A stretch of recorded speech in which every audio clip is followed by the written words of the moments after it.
say to you guys is going to sound extremely hypocritical, especially if you know me from last year. But answer me this. Is Joe in charge? Specifically, your cup of Joe. How many of you crawled out of bed this morning squealing, "Coffee"? Or, I mean, if it's not that severe, how many of you, when you're walking through the lunch line, naturally gravitate towards the soda machine? Not because you need something to drink, but just because it's habits and you've done it every day. Well, according to Dr. Melissa Stokler, an anatomic pathologist specializing in molecular pathology and its reaction in social settings, if you answered yes to either of those situations, you're a member of the more than 90% of Americans struggling with caffeine dependency. And today, I want you to change that. But why? I mean, caffeine you can buy anywhere in just about any form over the counter with no prescription. It's not hurting anyone.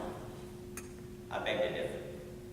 Caffeine is a very serious drug that directly affects brain chemistry and has extreme withdrawal symptoms. And so reducing our dependency on a substance like this could do nothing but help our everyday health.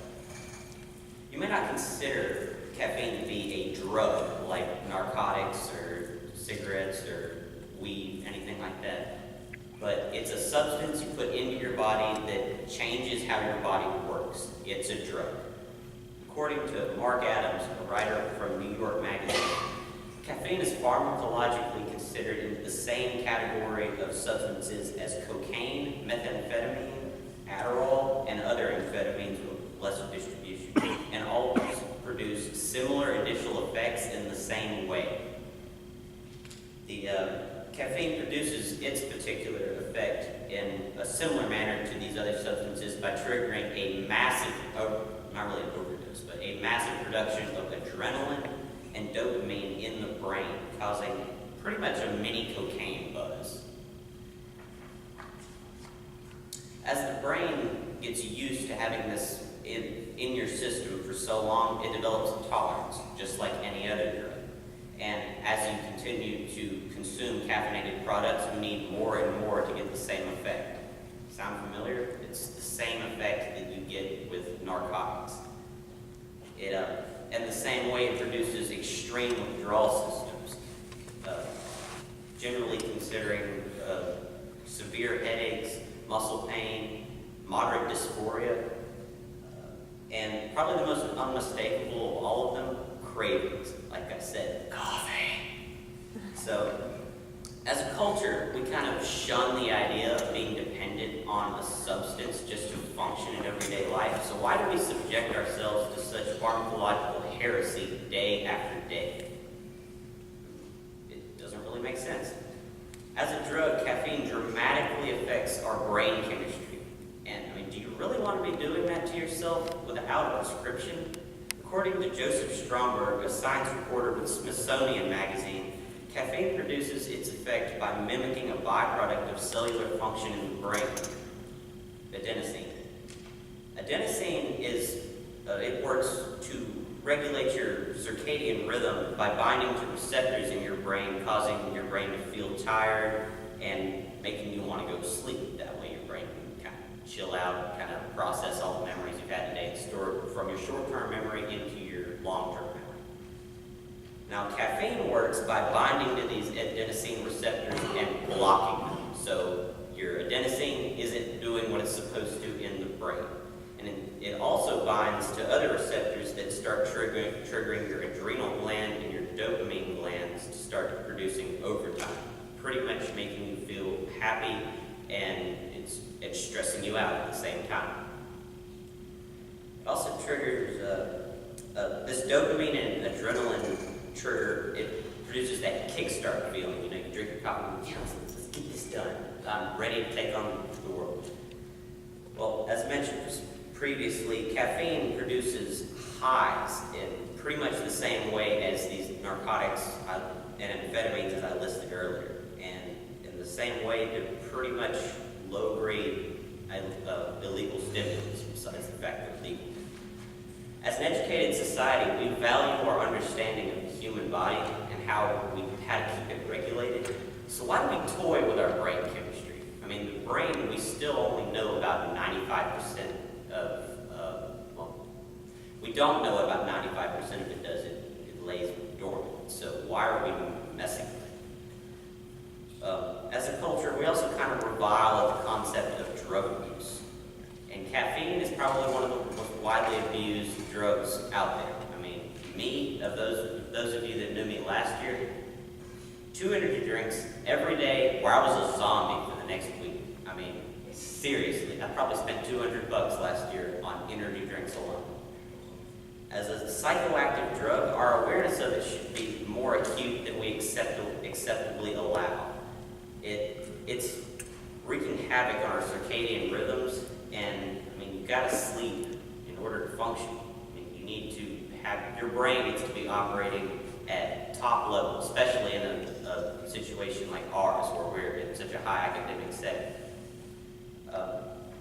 Effects like continually dumping, for lack of better terms, artificial adrenaline and dopamine into the body may not be harmful to begin with. I mean, a cup of coffee here or there, working a late shift, it's not going to kill anybody. But doing it day after day after day, it's going to tear something up. Caffeine's effects are remarkably parallel to that of drugs we consider to be extremely harmful. So do we really want them floating around in our system? I think not. Caffeine produces effects extremely similar to that of illegal substances and in notably analogous ways, making caffeine a potentially extremely dangerous substance if you let it get too far. Its similarity to hard drugs makes caffeine pretty eyebrow-raising despite its popularity. I mean, it produces its effects and withdrawals in the same biochemical methods as illegal substances. It also tampers with our brain chemistry, which, I mean, you may have a different opinion. I don't want to be sticking things in my brain that I don't know what they do.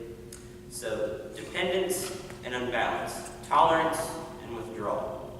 Is this really what we want our consumption to idolize? I think not. Please drink responsibly.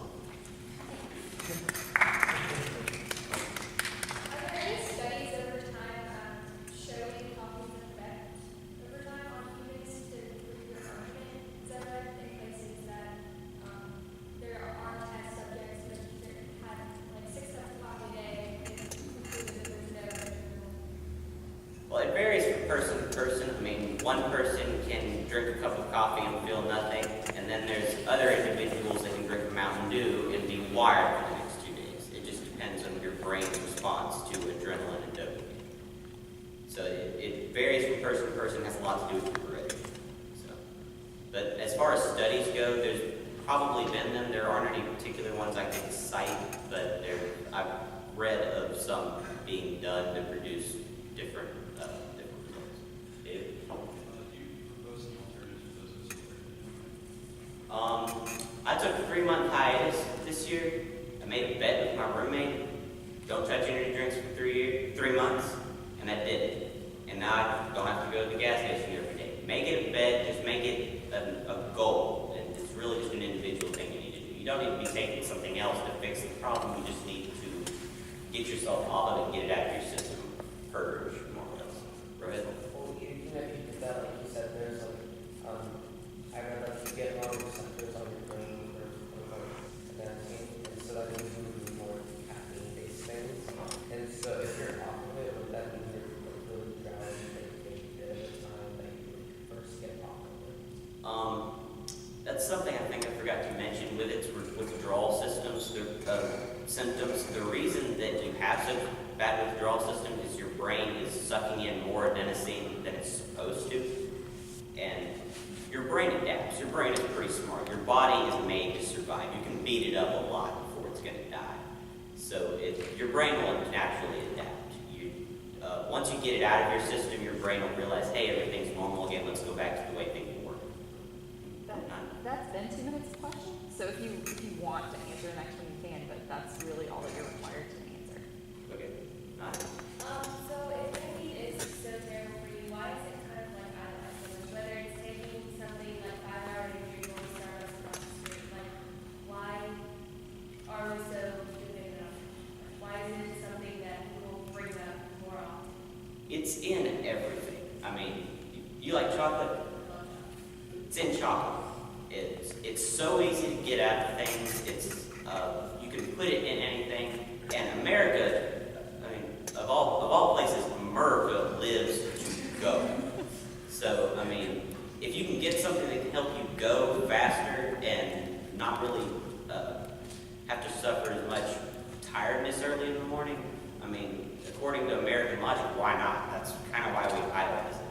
I mean, places like Starbucks and other coffee shops, their modum operandi is generally carpe diem, which is Latin for seize the day.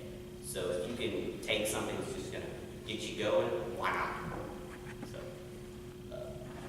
Jacob? You use a birthday call that everyone's like this actually stop drinking coffee. So you can know so specific to each person, how they react to it based on their own health problems, like health in general.